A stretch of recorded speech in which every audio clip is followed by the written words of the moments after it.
How's it going, everybody? Welcome back to 2A News Now. And here on 2A News Now, you get your Second Amendment news, straightforward and to the point with no BS added in. Real quick, I want to wish a Merry Christmas to everybody out there. I hope you and your family have a safe and wonderful Christmas and a prosperous New Year. The city of Baltimore is suing the ATF.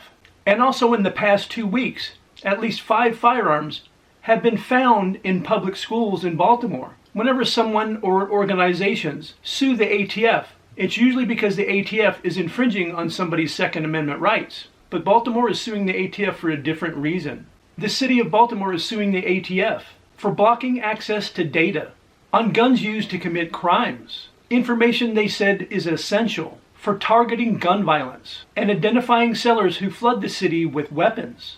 Baltimore, in a lawsuit filed on Monday, the city's lawyers argued that the ATF had adopted an overly narrow interpretation of legislation enacted in 2003 by congressional Republicans. The law blocks the public access, gun trace data collected by the federal government on weapons recovered at the nation's crime scenes. The so-called Tiahrt Amendment, named for its sponsor, former Representative Todd Tiahrt. The legislation prevents the use of federal funding to release information on traces logged in the federal firearms tracing database, amounting to a blackout on public disclosure. The Bureau's lawyers are skeptical that the legal challenges to the amendment will succeed in an appellate court. Local police departments have access to the trace information, but are often reluctant to share it with local governments. The ATF, despite President Biden's promise to improve access on firearms data, has flatly refused to publicly release information that could identify manufacturers, gun sellers,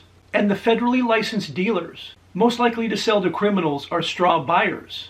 Gun violence in Baltimore has dropped somewhat in the past 2 years, and this year homicides are on pace to fall below 300 for the first time nearly in a decade. But it still remains one of the most dangerous cities in the country, and many of the weapons used to commit crimes there are transported from other localities. Now I want to talk about the 5 firearms that have been found recently in Baltimore public schools. The biggest reason Maryland is an anti-gun state is Baltimore.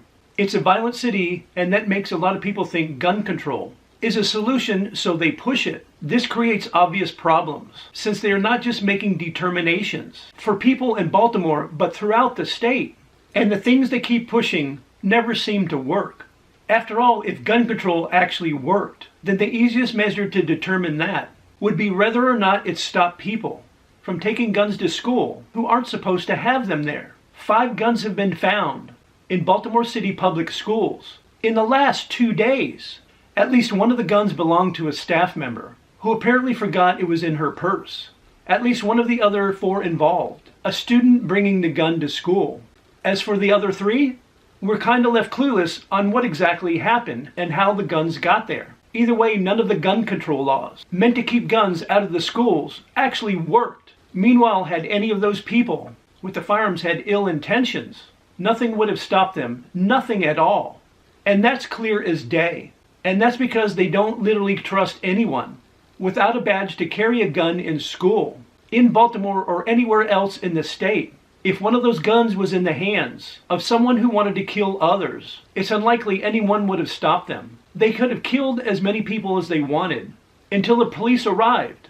And that's assuming the cops there would do a better job than they did in Uvalde. Baltimore residents keep demanding gun control, and they're getting what they want. Unfortunately, though, it doesn't work. And in the long run, likely leads to many of the problems we currently see in Baltimore, both in this instance and countless others. The idea of infringing on the rights of private citizens somehow impacts bad actors is so bizarre it's laughable.